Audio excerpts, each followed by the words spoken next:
Se avanza en la gestión de ese dolor, Marta. El Hospital Universitario Dr. Negrín interviene 126 fracturas vertebrales introduciendo cemento en la vértebra fracturada. La cementación vertebral es una técnica que se basa en introducir de manera percutánea cemento dentro de una vértebra fracturada y que ha venido a demostrar su eficacia en la reducción del dolor y en una mejora de la calidad de vida de los pacientes que sufren fracturas vertebrales osteoporóticas y tumorales. Pues vamos a profundizar en esta técnica con Ricardo Navarro, que es doctor del servicio de la unidad de raquis del Hospital Universitario Dr. Negrín de Gran Canaria. Doctor Navarro, ¿qué tal? Muy buenos días. Buenos días, bienvenido. Hola, buenos días. Bueno, eso lo del cemento nos puede quedar un poco brusco, pero ¿de qué material exactamente estamos hablando, doctor? Bueno, pues lógicamente no se trata del cemento común que podemos usar, pues, que se puede ver en cualquier obra, sino es un cemento, es un biomaterial en realidad. Un material compatible con el cuerpo, en realidad es un polímero, el polimetil metacrilato, que se inyecta dentro del hueso en forma líquida o en forma de pasta y luego se solidifica y se compacta. Se lleva usando desde hace muchos años en cirugía ortopédica y traumatología, sobre todo para rellenar cavidades, para fijar implantes y, como es en nuestro caso, lo que vamos a hablar hoy, para reforzar o solidificar un poco más fracturas en el contexto de un hueso frágil, normalmente osteoporótico. Y porque resulta particularmente útil en este caso, en el caso de fracturas de vértebras, algo que en principio, doctor, se nos antoja muy complicado, pero da muy buen resultado esta técnica, ¿verdad? Sí, se produce una reducción del dolor bastante significativa y una mejoría muy importante en la calidad de vida y un descenso del uso de fármacos analgésicos. Lo que consigue al inyectar el cemento es estabilizar la fractura y además por un efecto térmico, por el calor que produce el cemento al solidificarse, también, por decirlo así, mata las terminaciones nerviosas del dolor y disminuye esa sensación dolorosa. ¿Y cómo se produce, cómo se realiza esa intervención, doctor? Porque nos resulta un poco sensible esa zona del cuerpo. ¿Cómo es exactamente la intervención? La vertebroplastia percutánea se realiza con unas pequeñas incisiones a través de la piel de menos de 1 centímetro, con unas cánulas similares a las que se pueden utilizar para hacer biopsia y con un procedimiento guiado por rayos X en quirófano. Con ello accedemos al centro del cuerpo vertebral y ahí empezamos a inyectar el cemento de manera controlada. Es una técnica que se hace de manera segura. ¿Y hay algún paciente que sea particular candidato a recibir esta técnica, doctor? ¿Alguna lesión en particular?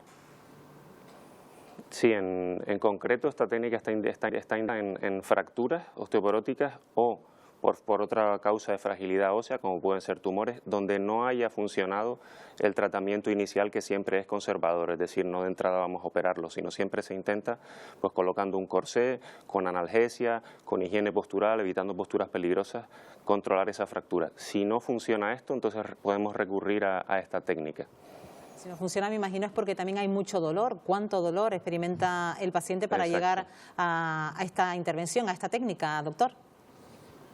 Normalmente dolor que le lleva a usar una gran cantidad de fármacos, que no controla, que no mejora con el reposo, no mejora con el uso del corsé, no le permite caminar. Normalmente en ese tipo de pacientes sí que ya puede que directamente ya la indicamos, pero esos son un porcentaje pequeño. La mayor parte de las veces estas fracturas con un corsé suelen ir bien, con un corsé y analgesia, pero en los casos en los que ya el dolor es insoportable o no se puede hacer una vida normal, recurrimos a la vertebroplastia.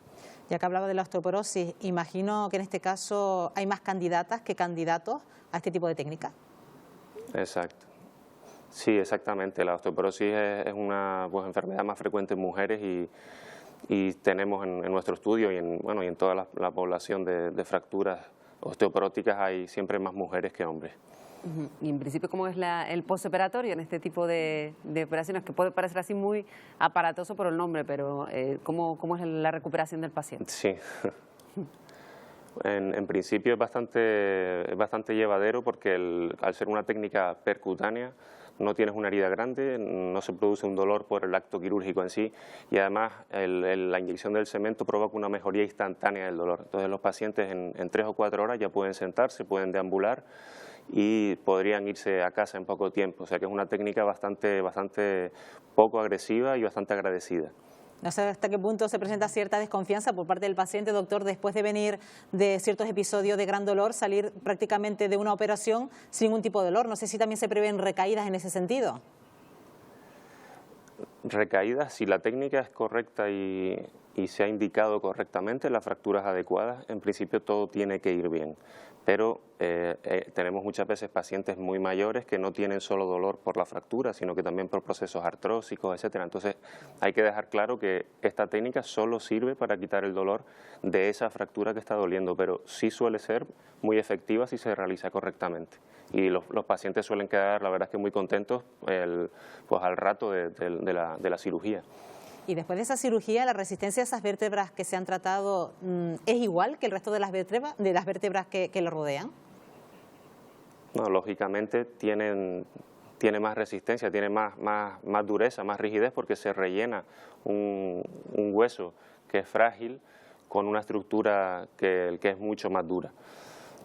Esa vértebra es más resistente, pero las de al lado siguen siendo frágiles. Entonces hay que seguir manteniendo pues una serie de precauciones y el tratamiento habitual para la osteoporosis. Esto no cura la osteoporosis, sino que alivia el dolor de esa vértebra que ha sufrido la fractura. Y que ya es un paso, doctor, porque precisamente el dolor es muy incapacitante en algunos momentos, con lo cual esta técnica, además, que no tiene demasiadas complicaciones, ¿verdad? En los meses siguientes pues es fundamental para reducir ese dolor que a veces pues uno no deja ni vivir, ¿no? Sí, la verdad es que no, por suerte es una técnica que uno de sus beneficios es que no suele haber complicaciones y es mucho más agradecida que no realizar una cirugía estándar de columna, que es mucho más, pues tiene muchos más riesgos y es más, pues eso, más agresiva para el paciente. Bueno, una mejoría en la calidad de vida del paciente y también me imagino, doctor, que es una ventaja para el propio sistema sanitario, ¿no? Esas personas van a necesitar menos analgésicos y menos presencia en los centros de salud y en los hospitales. Sí, exacto. Si tenemos un paciente que tiene mucho dolor, que acude muchas veces al médico, que está consumiendo también bastantes fármacos y que puede tener otros problemas derivados del encamamiento, de la inmovilidad, etcétera. Entonces, al sacarlo muchas veces de la cama, gracias al procedimiento que hacemos, pues conseguimos evitar pues una serie de posibles complicaciones futuras y sí que supone pues un beneficio global para el paciente y para el sistema sanitario. Pues Ricardo Navarro, que es doctor de la unidad de raquis del Hospital Dr. Negrín. Gracias por haberme acompañado esta mañana. Buenos días, Canarias. Muchas gracias, buenos días. Gracias a ustedes.